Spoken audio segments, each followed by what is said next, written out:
what we often say is like, exactly, because outcome, like the score you want, it's kind of like neener. It's saying get off focus, get off focus. But if you stayed focused on your vision for every shot and you came off with a bunch of 5s, and you kept your promise to yourself that you did that in every shot.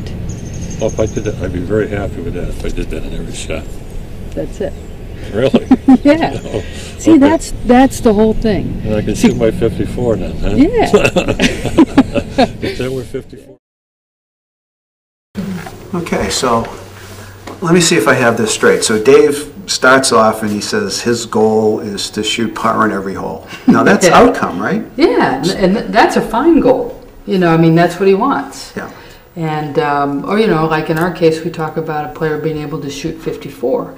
I mean, he had envisioned that he's had par in all the holes. He hasn't done it all in a row, but he sees the potential. You know, so that's good. That's an outcome goal. Okay. But then how, you know, what we did there was, by asking questions, was how could he get focused on something that he could actually control? Because score is not something you can control. It's, so to speak, a dream or it's a wish. I mean, it's what you want. But now you have to come back and land in present time with something that you can do.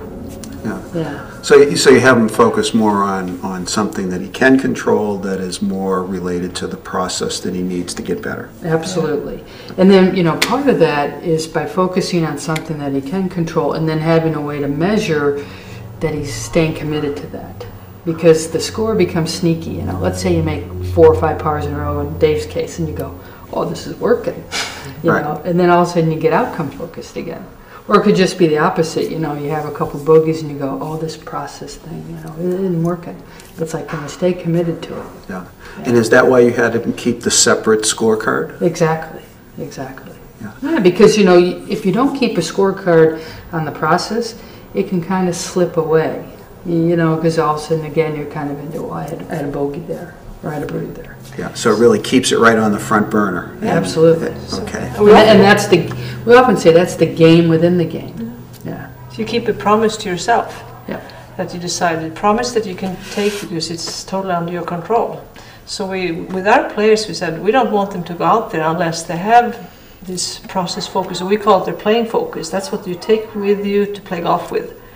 And it's been fantastic to see how helpful it is for many players.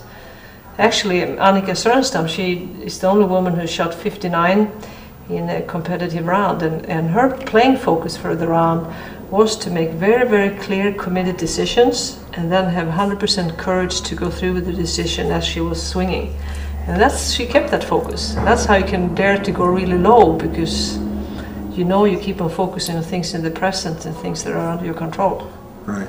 That sounds like an excellent example of somebody who's taken the intention, attention that you did on the practice range, taking it to the course in terms of the being committed to every shot. Yep, yeah. Exactly. Yeah. And any level golfer can do this, and it's going to help anyone.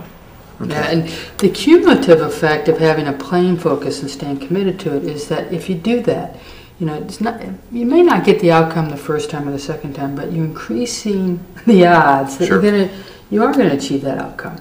And we often say by doing that, you come off the golf course a winner. You know, no matter the outcome. I mean, I know you've said that with Annika when you've coached her. She may not win the tournament, but she comes off going, you know what? I did this playing focus, and I feel a winner. Yeah. Yeah. And yet, obviously, from her, the winning will take care of itself. Right. Sooner or later, it's going to come. Well, it certainly has. Okay.